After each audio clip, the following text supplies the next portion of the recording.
Learners. Today we will be covering MMPC 011 Social Processes and Behavioral Issues, Block 2, Interpersonal Process, and we'll cover Unit 4 and 5, that's Personality, Value and Attitudes, and Unit 5 is Learning and Behavior Modification. When we say personality, personality is a concept that we are continuously used in our day-to-day life routines and how we are dealing with the behavior. It is generally known to be as what is our behavior all about. So personality relates with the personal characteristic of a person, and then the interpersonal behaviors is determined out of that, and the traits are determined out of interpersonal behaviors of a person. So this is a pattern of human behavior, how we actually behave. It is very essential to understand human behavior in today's world because it is very disruptive, and how the people are behaving, what is their personality. So it is very important to know about the existence of organization depends on the employees.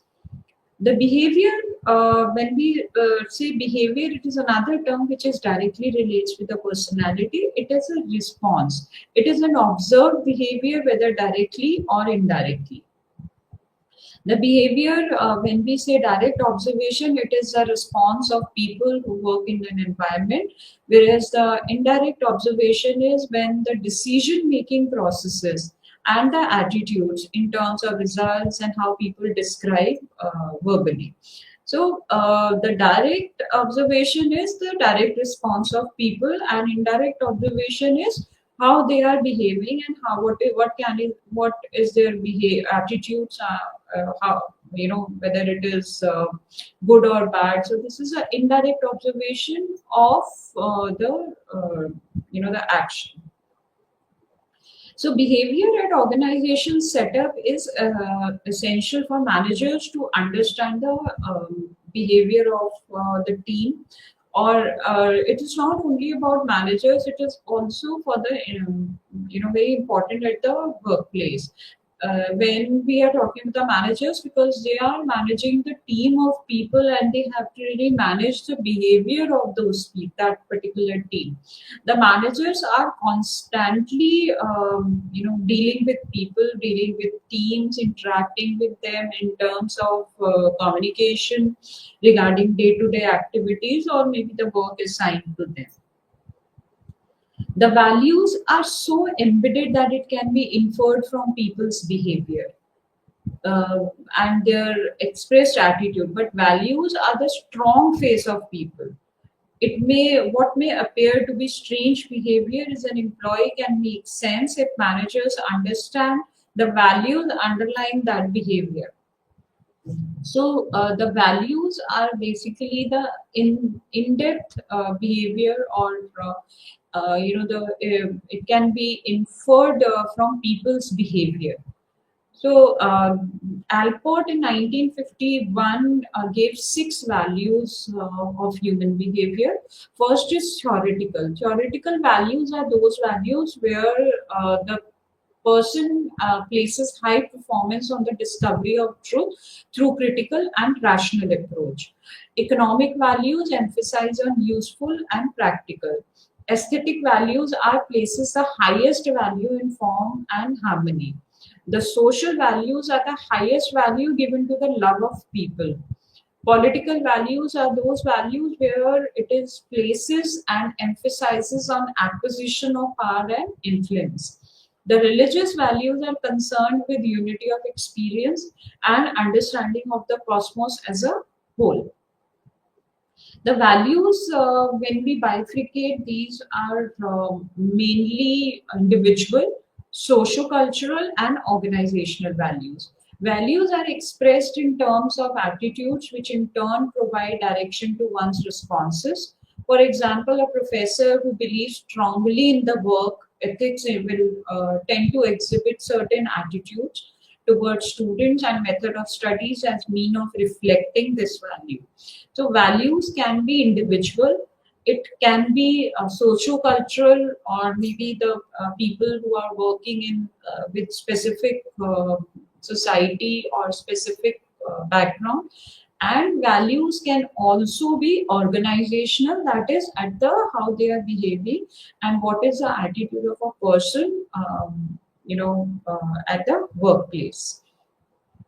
When we say individual, individual refers to when they are behaving to an individual, or maybe it also depends on what level, whether it is on a very personal relationship or in a professional relationship. So it all depends how a person is individually behaving in that particular relationship. Attitudes is a way of responding either favorably or unfavorably. Attitude can be favorable or unfavorable to any object or any person or any concept. So, attitude in a person can be observed in three ways. This can be direct experience with a person or situation. Second can be association with other similar persons or situations. And third can be learning from others and the association with a person or situation. When we say direct experience with person, that relates with a concrete experience that is at the stage of learning. When we relate with the association with similar person is association to similar to abstract conceptualization and generalization. And learning from others is like reflection, it can be an observation. So attitude in a person can be either by the concrete experience, or by reflecting or observing people, or attitude can be found by with associating with similar people of the same interest, or maybe the social behavior, or maybe in any settings. Attitude at the workplace or attitude at the organization is very important, because that affects not individually but also affects the job behavior. These job related attitudes talk positive or negative evaluation that employee holds about aspects of their work environment. These are the there are these attitude affects directly with the performance evaluation of a person, and the primary attitudes that relates directly are the job satisfaction, job involvement, and organizational commitment. Job satisfaction is how a person is satisfied with their job in terms of job role, in terms of the compensation, or maybe the culture, the environment. Job involvement, how a person is involved in that particular job, how much it depends on the performance of the job also. And the organizational commitment refers to the commitment towards the organization or commitment towards the work they are doing at the workplace. Then the other term comes is learning. Learning is relatively permanent change in the frequency of occurrence of specific individual behavior. Learning is very important term in terms of when it comes to the change behavior. When it comes to how much a person is learned, how much they have learned from some specific concepts or some specific interventions. So, what can be the behavior? What is the behavior? What is the behavior which is measured after the intervention, or maybe after the specific session? In an organization setting, it is the work set and the organizational norms which will act as objective basis for determining whether an employee behavior is desirable or undesirable, or whether he or she needs to learn and practice productive work behavior. So when we talk about the workplace or at the work settings, the organization norms are directly relates with the skills, the knowledge, the attitude, the behavior. Are formed and developed as a result of education, training, socialization, and experience. So, learning is a process by which these can be learned. The skills can be learned, the knowledge can be enhanced, the attitudes can be changed, the behavior can be formed, and through some interventions, through some trainings or sessions, or maybe by socializing with colleagues, or it directly, or with the experience also, with the span of experience also, people learn. So these are these are the things which can be learned, which can be uh, you know as per the organizational work setting, where they need to practice also along with these learned work behaviors. So the six components of learning is change. Change is very important and very important component among all, because here it starts with when all learning, when it involves a deeper learning, whether that although the change may be good or bad from an organization point of view, but change is there whenever any intervention or any training is happened to change. Then whether the change, to what extent the change has been done, or to what extent, for example, the training is done on the to change in a manager's behavior with the team. So how much the change has been done, whether the change has done good or bad. Uh, so there, when the learning requires, there the interventions or the trainings comes in between. So permanent change, not all changes affect learning. To constitute learning, change should be relatively permanent. All changes is not about learning. It is also, when we constitute the learning, when the learning comes in, so that change should be relatively permanent. That change has to be done in a or maybe a long term reflection. So reflection is again reflected in behavior.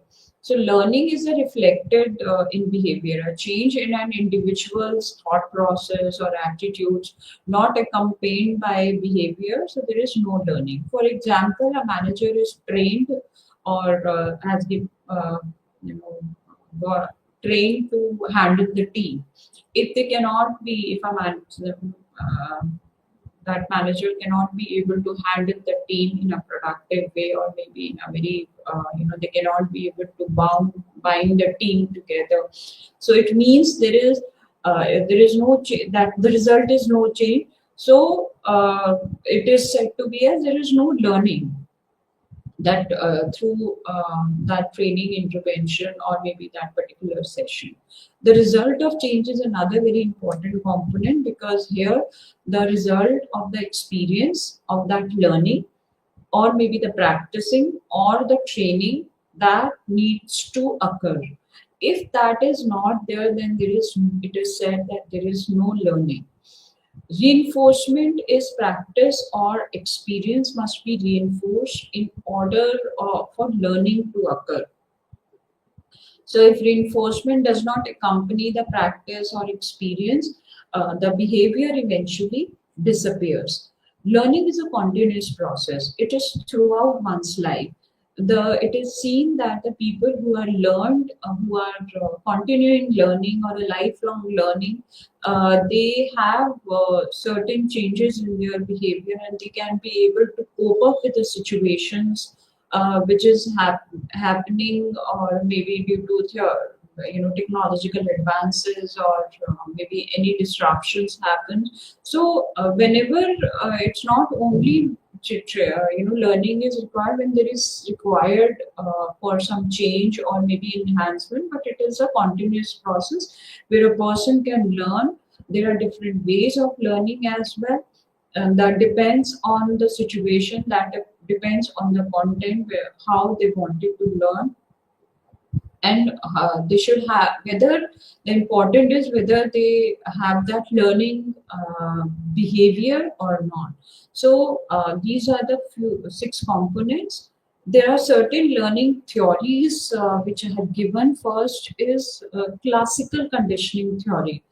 Classical conditioning theory is very interesting theory where it is the natural stimuli which is given as bell. The psychologist, he noticed that when he put food in dog's mouth, the dog began to salivate. Here, before conditioning, the natural stimuli is whenever the bell rings, and there is before conditioning there is no notable response. So this the psychologist Pavlov, he also noticed that the dog began to salivating at the sight of the food. So there is another unconditional stimuli, that is food or a meat, where salivation happens, that is unconditional response. So these are the two situations when it is before conditioning. He designed an experiment to investigate what would happen if he paired a neutral stimuli. A neutral stimuli is a light or a buzzer or a touch on the leg, with an uncontrolled stimuli, that is food or a meat. So after repeated pairing, here the neutral stimuli is bell. So he combined the bell and meat on a repetitive pairings. So whenever a bell rings and meat is appeared, the salivation happens, because that is initially due to the meat, but it is paired with a neutral stimuli, that is whenever a bell rings, meat appears and the salivation happens in the dog. But later on, with the repeated times or repeated pairings, the neutral stimulus become a source of salivation. So even the after conditioning, during the conditioning, it was the pairing. After conditioning, it happens that whenever a bell rings, even in the absence of meat, the dog, salivate. So this is it's seen that the conditioned stimuli is important, for the conditions response. So before conditioning, whether it was happening only with a specific arrangement with some specific stimulus. But after the repeated, even in absence of that, a person, or if we connect with the other example, here the example is dog and meat. The dog stimulates, salivate, a response even in the the appearance of whenever the bell rings, even the meat is not there. So this is the after conditioning, what the person can learn, in a very classical way, that after the repeated, on the repetition of combination of the natural and unconditional stimuli and neutral stimuli. So the other theory, which is given by B.F. Skinner. B.F. Skinner said that he worked on operant conditioning theory. Here the behavior is performed. When the behavior is performed, there is always a consequence. Consequence is delivered. Consequence can be in form of positive reinforcement. Positive reinforcement relates with the reward of a desired behavior, or maybe it is a negative behavior. Negative reinforcement. Negative reinforcement is unpleasant stimuli, which is not which is not as per the desired behavior. So negative reinforcements is unpleasant stimuli is removed for desired behavior. Third consequence can be punishment. Punishment is unpleasant consequence is delivered for unpleasant behavior. So that is reward, positive reinforcement, and punishment is very clear. Negative reinforcements is unpleasant stimuli is removed from desired behavior, and extinction is there is no consequence is delivered and causing behavior is to weaken. So there are certain consequences of whenever a behavior is performed. When the behavior is performed, it is also it can be strengthened, it can be weakened. It can be strengthened when there is desired behavior increases, like positive, reinforcement. Whenever a person is given a reward or a recognition, the behavior strengthened because it is the desired behavior. And in you know or maybe other situation is negative reinforcement, where the unpleasant stimuli is removed for desired behavior. The behavior can be weakened when there is undesired behavior decreases in frequency. In case of punishment, or maybe non-recognizable, or maybe extinction. So the behavior, when it is strengthened or weakened, there the learning occurs. There is a behavior change. Because only after a person experience some specific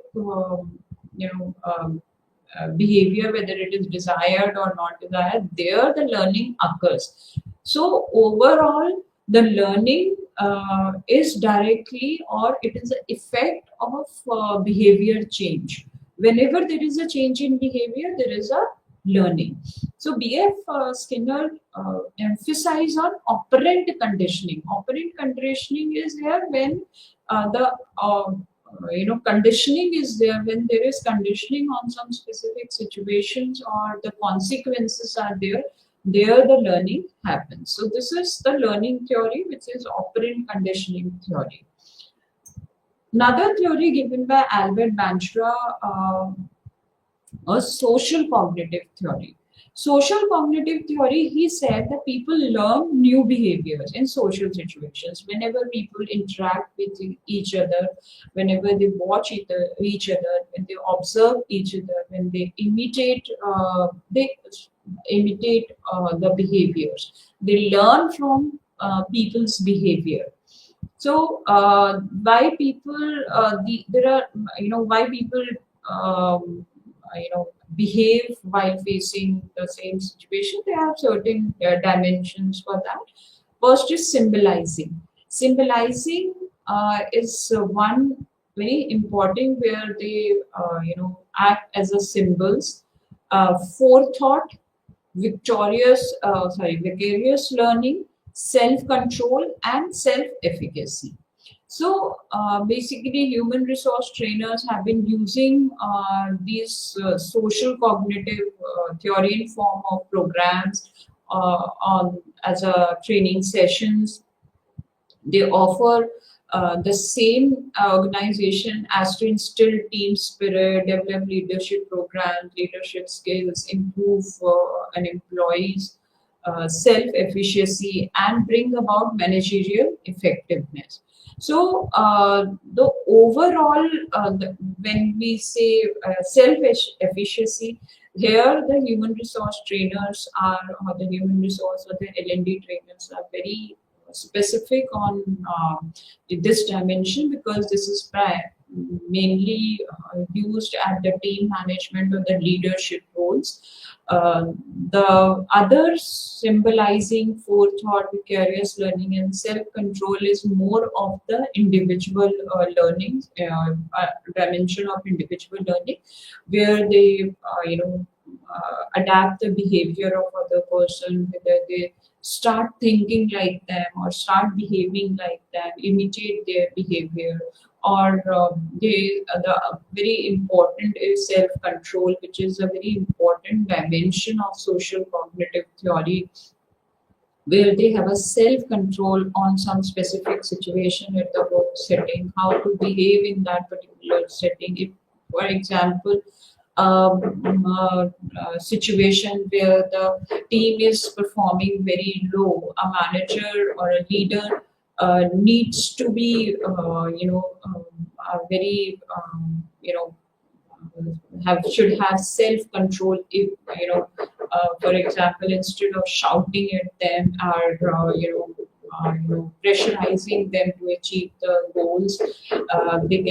He or she can be find out some solutions out of that. So self control is an attitude or dimension which actually people learn when they are in the social setting, that shouting or pressurizing may create more stress among the team, and this performance may further go down. So this is one of the learning which the managers learn from the behavior when they are in the teams. So it is said that man is a social animal and they cannot live, you know, um, they cannot live without interacting with each other. So this is one theory which relates with this particular statement.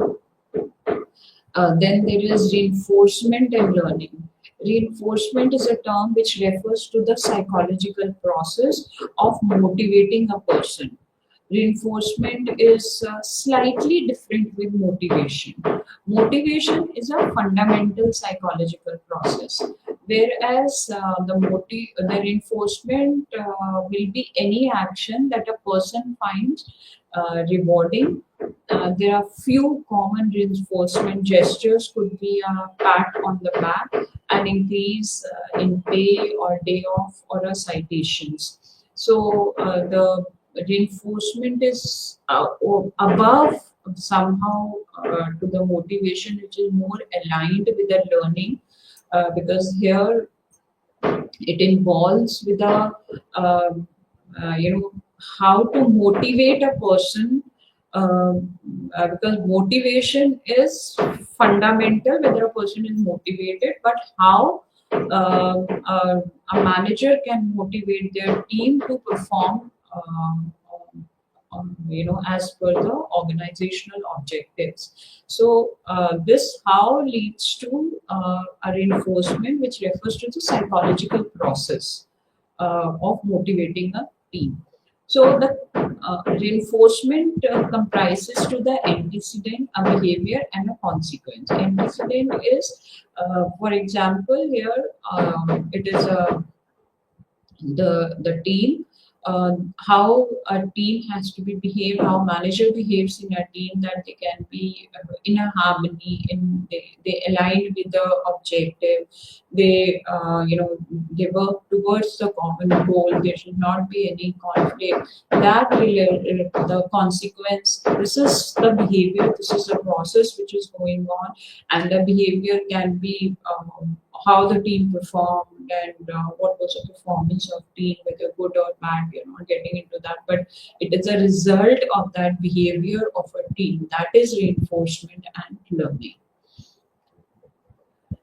Now, organizational learning and learning organization. These are very two interrelated terms which are very used sometimes as a same term, but it is very it's different, or it's slightly different also. When we say organizational learning is a process where the organization improves by acquiring, sharing, applying knowledge. Whereas the learning organization is an organization. Organizational learning is a process where a learning organization refers to the organization itself, where they are designed to continuously learn, adapt, and improve by fostering the culture of learning, or maybe creating a learning culture within an organization. So when an organization is driving towards the learnings of their employee, they are known as learning organization. Whereas the organizational learning is a process where an organization improves themselves. What are the methodologies they should adopt? What are the process they should adopt to motivate their employees? What can be the determinants which happens to be to train their employees, or how they want, what can be the interventions they can use it to make their employees learn, or to make their employees engage within an organization. So the process when they are going through that is organizational learning.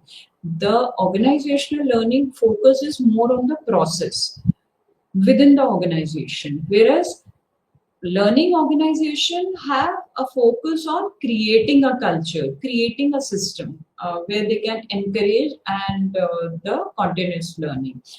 The learning organization main goal is to create a sustainable and adaptive organization which is capable of responding to changes. The goal of organizational learning is to enhance specific knowledge and skills for achieving objectives. The scope of organizational learning is it can occur in any organization, regardless of its structure or the hierarchy or the culture of an organization. Whereas the learning organization refers to specific type of organization. It whether it is, for example, whether it is a manufacturing concern, or it is a hospitality, or it is a service industry, or it is a SME, or it is a large organization. So it has a specific type of organization where the learning organization, because here the designing to create a learning culture depends on the size, the type of organization, or maybe also the whether it is multinational or it is an Indian company, domestic organization, that depends. The approach of organizational learning, as it is a process, so it is a reactive. It is often triggered by challenges or problems, whereas the learning organization is proactive. It encourages motivation, innovations, and adaptation before issues arises. So the time frame for organizational learning is short-term focus on immediate learning needs, whereas the learning organization is long-term. Because here the culture is created, the environment is created, which is focused more on a long-term and a continuous learning. Lifelong learning is important. Here the building of the entire climate is involved. The learning culture is involved, which is a long-term focus. The short-term, the knowledge sharing may occur in silos or departments, because here the organization, when it comes to organizational learning, it is a process. So process happens to be maybe from top to down, or maybe in some cases, it may move further. But in learning organization, knowledge is open, it is collaborative and organization, right? The leadership role in organizational learning is leaders play a very limited role, primarily directing learning activities, whereas in learning organization, leaders act as facilitators, the role models for the continuous learning. The culture of organization learning may not be fully embedded in the organization culture, whereas in the learning organization, the culture of continuous learning is an integral part of an organization. Because here, the continuous learning is created. It is a part of an organization culture. In organizational learning, the tools and mechanisms are like specific training programs or learning initiatives. Whereas in learning organization, it uses systematic tools, feedback loops, and cross-functional collaboration.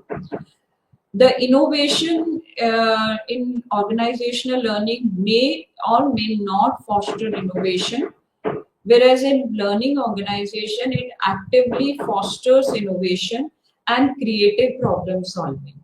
The employee involvement in organizational learning is limited to certain individuals or teams, whereas in learning organization, the employee involvement is very wide. Every employee is involved. It encourages shared responsibility for learning. The sustainability in organizational learning is solving only the current problems, because there is a limited role.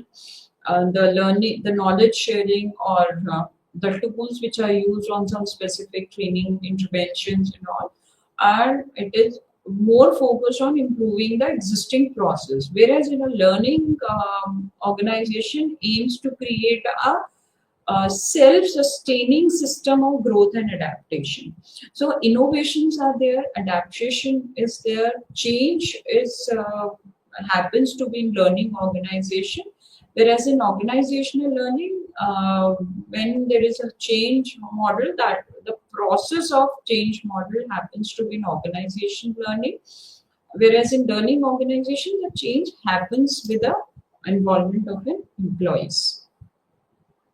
So important is how to develop learning organization, because every organization wants to create a good organization culture, a learning culture within an organization to increase the involvement of the employees, employee engagement, organizational commitment, job satisfaction and all.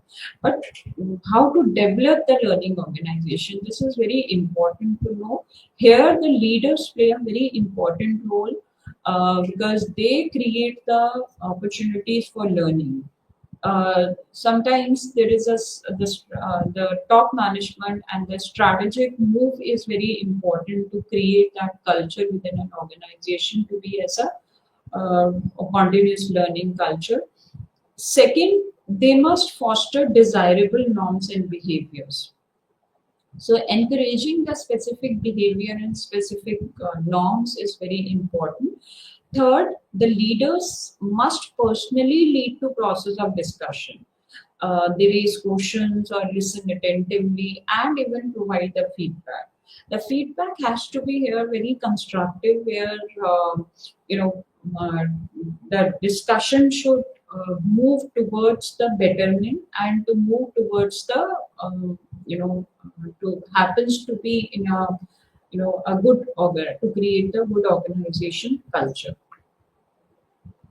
Now, leaders and managers are not only they are involved in creating opportunities or learning or desirable norms and behavior or personally lead, but along with the leaders and managers, it is said to be, because it is a organization where we have seen where the knowledge sharing is very open, it is very collaborative, and the employees are involved in in depth, and there is cross functional collaboration. So when it comes, of course it is initiated by leaders and managers, but it should be aligned with, it should be it's a collaborative effort, it should be with the employees while settling down, or while making the policies or norms. So every employee has to be involved in that, because culture can be created only when the entire organization move towards the common objective of creating that culture. So the behavior modification involves encouragement of desirable behavior. So modification is very important when it comes to desirable behavior and removal and minimization of behavior that is undesirable. So behavior modification is at an organization level, if an employee is not able to adequately interact with others. For example, an employee is not socially with other employees, it may result to lowering of team productivity and performance, and that it can be said that there is behavior deficit. So it is a very common issue which is seen within the team, that, for example, there is a team of 5 people, and out of 5 people, one person is not very aligned with the other team members, because the team goal has to be it has to be common goal. So it is, if one person is not interacting with other team members to reach that goal, so it may lead to the team performance, or it may lead to the team productivity overall. It is said to be a behavior deficit, that there is some problem in the behavior of that particular employee. So here the behavior modification is required. Here a person is need to be learn the skills of the social skills, how to interact, how much to interact, how to get aligned with the team, or it can be done through the through the managers to the team, or maybe through some training interventions, or maybe setting up an arrangement where they are involved more and more. So it involves the encouragement of that particular desirable behavior, which is required for the team performance, for the team productivity. On the other hand, if among that team only one person is very aggressive, which results in damage of organizational property, then this can be termed as behavior excessive. Such behavior causes a problem. Here also it needs some modification, because here the modification can be done on removal of minimization of behavior. In the first case, the employee was modified in their behavior, where they are intervened, or they have given the intervention or the session, or maybe the counseling by their managers on the social skills. Whereas on the other hand, if a person is very aggressive, and for example, a manager says something and it erupt with a very aggression, and it throws something, or it may maybe, for example, an abusive use abusive language, or maybe a very high which is not acceptable at work settings.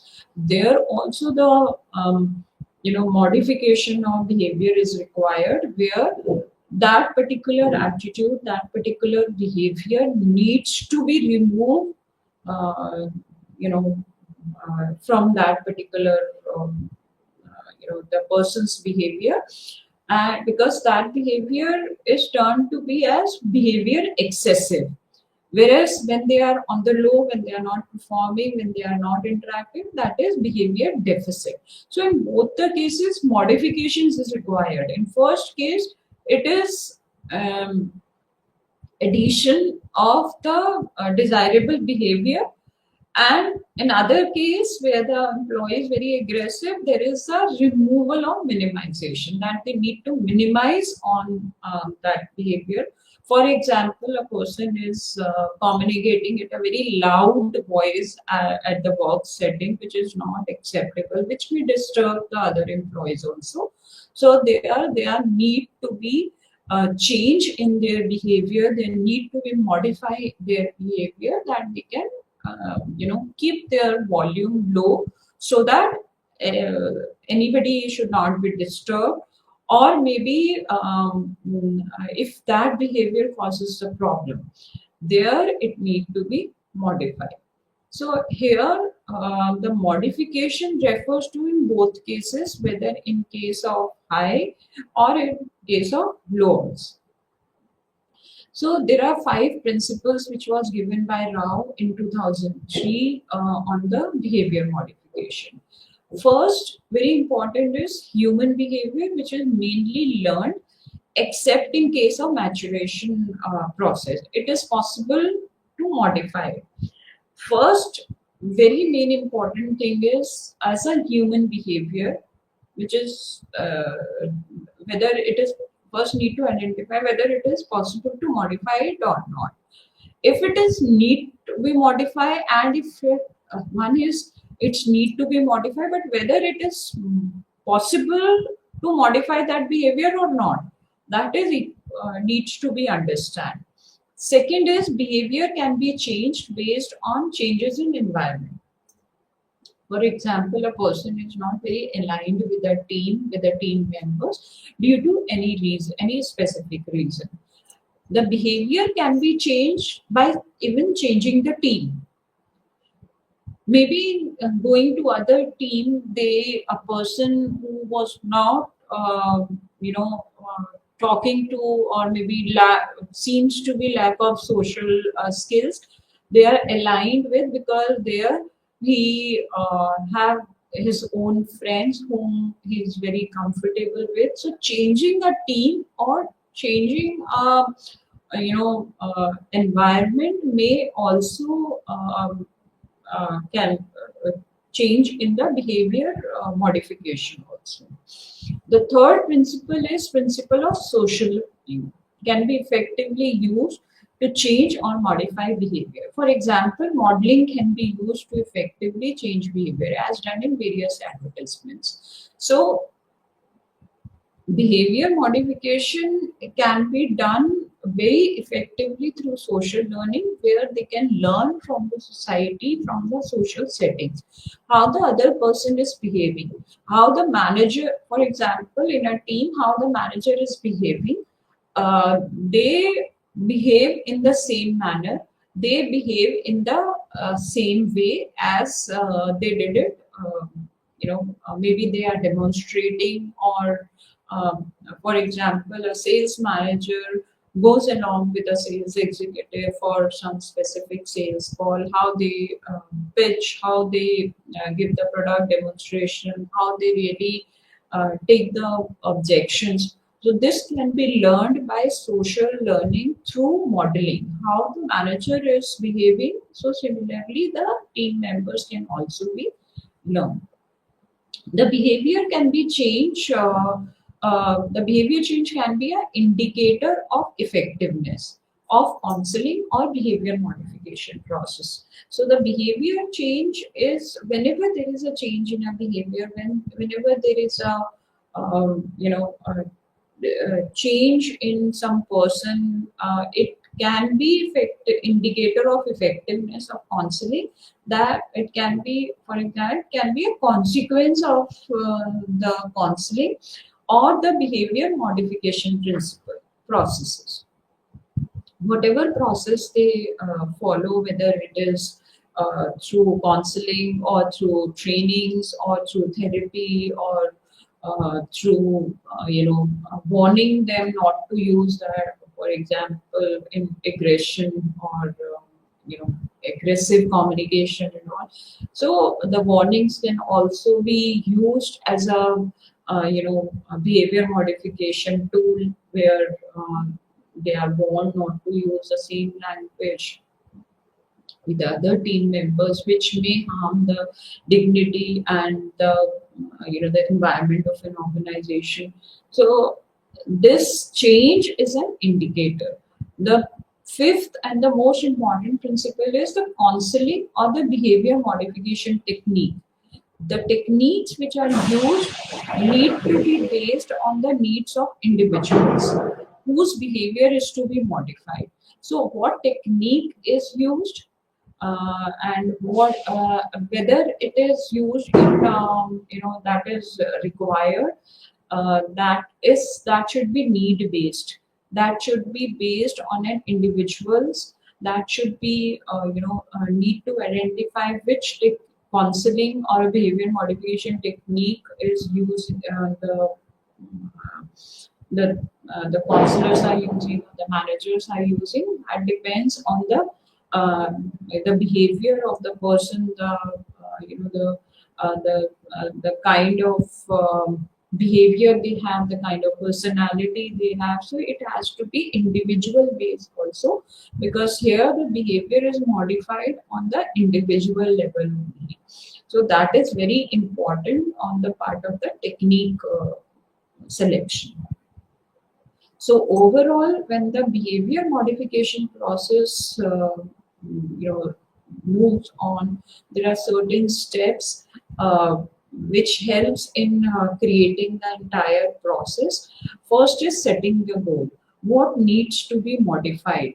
whether it is adding or enhancing the behavior or minimizing that behavior.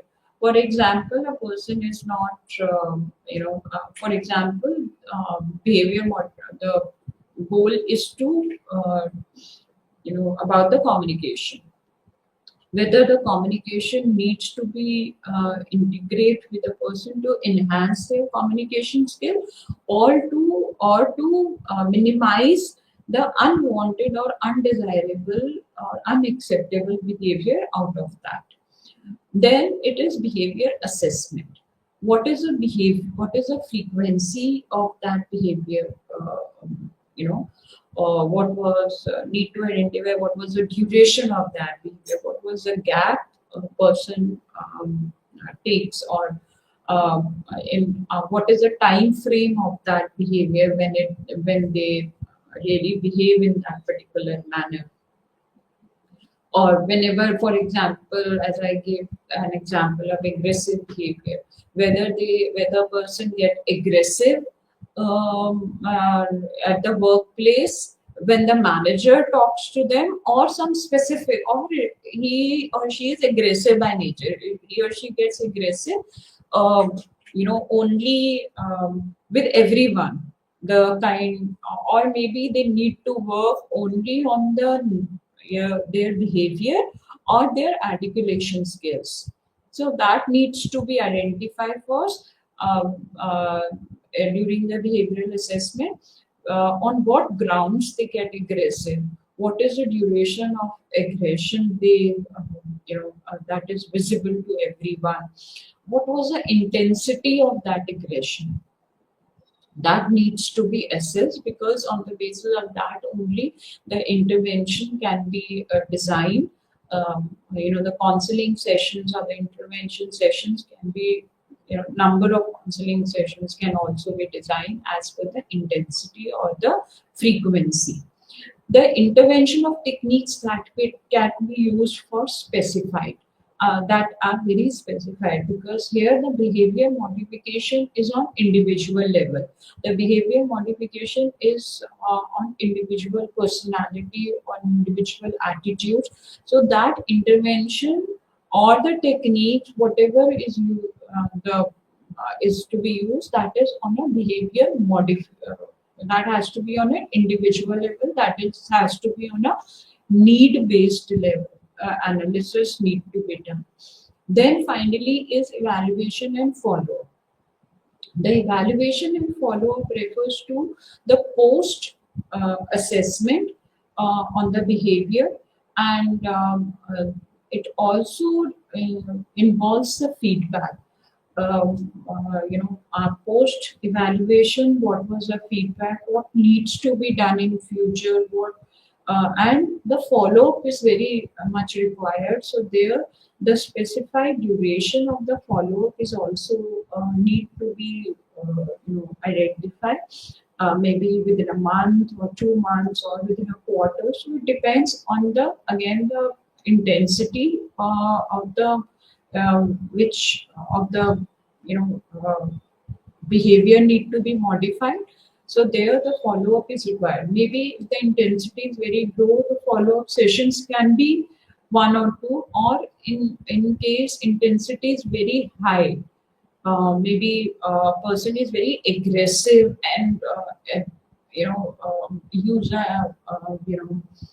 the language which is the communication which is not acceptable, undesirable words or something. So there, after the evaluation, they find that the behavior is modified, but the follow need to be done within a very shorter period. So this is how the behavior modification needs to happen, because from identifying to follow-ups is and the entire process which is required. Because here the challenge is a person, for example, only there is a modification in the communication skills. Performance wise, a person is an employee is very good. They are among the high performers. So from an organizational context, a performer every organization need a good performer, but if there is a need in behavior modification, there they go and follow all these steps from setting, identifying the problem to the follow of the behavior modification. So organizational behavior modification, when it follows the entire process, it is defined as a program. It is defined as a program in which managers identifies a work-related behavior and encourages the same by suitable intervention strategy. Having the positive motivation till the undesirable behavior is weakened and the desirable is strengthened. So here it is referred to as OBM. OBM at the workplace is an entire program which is made by the organizational psychologist or the strategic partners. There they need to work on need-based intervention strategies, which not only have the positive, incur the positive motivation among the employees, the increase in the employee engagement, but also decrease or maybe weaken the undesirable behavior which is not required at that particular level, which is not because that is on the need based. So OBM is effectively applied to organizational setup in order to improve the employee productivity, to promote the discipline among the employees,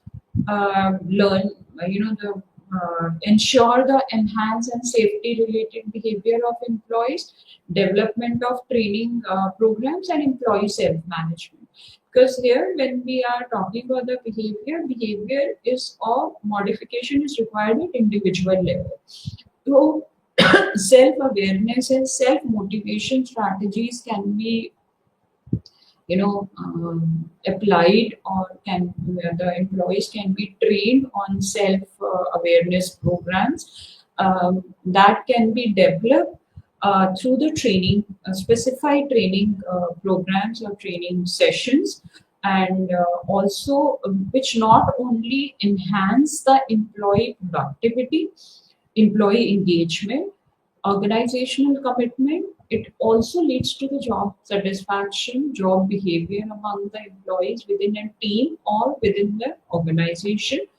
It also enhances the organizational commitment of an employee towards an organization. Along with the organizational commitment, it also promotes the culture of discipline within an organization among the employees. So ensuring and enhancing the the behavior within which creates the organization culture, which creates the organization climate within an organization, but also to ensure the safety related behavior, because safety related behavior is focused mainly on the behavior of the people towards, because it is always said that safety first, especially when it is related with the manufacturing concerns, or maybe wherever the any kind of production activities are going on.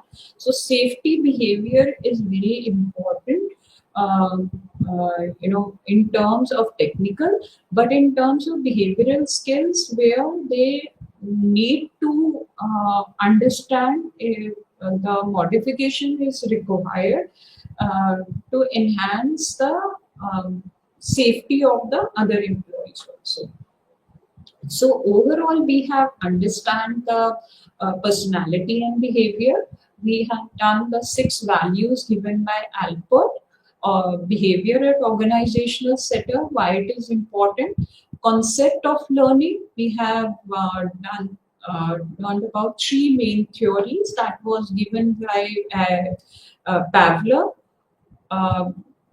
which is also known as dog peat theory or a classical conditioning theory, operant conditioning theory, which was given by B.F. Skinner about the reinforcements and how to strengthen and what are the how to weaken and what need to be weakened or what need to be strengthened to make the learning occur within an organization, and social cognitive theory about from the Albert Bandura, which give the 5 dimensions of the learning.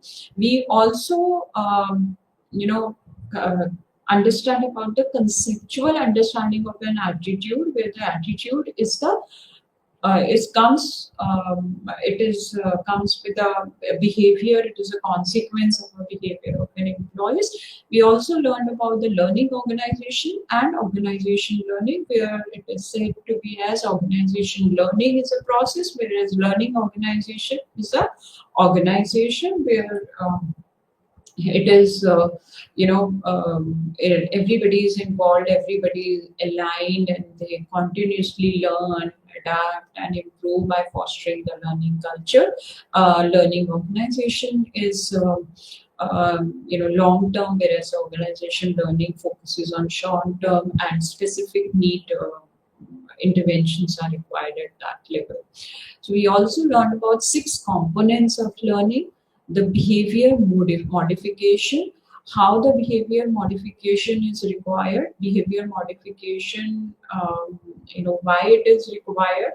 We also learned about BMOD process, that is known to be as a behavior modification process, from goal setting to behavioral assessments to interventions or techniques and evaluation and follow-ups.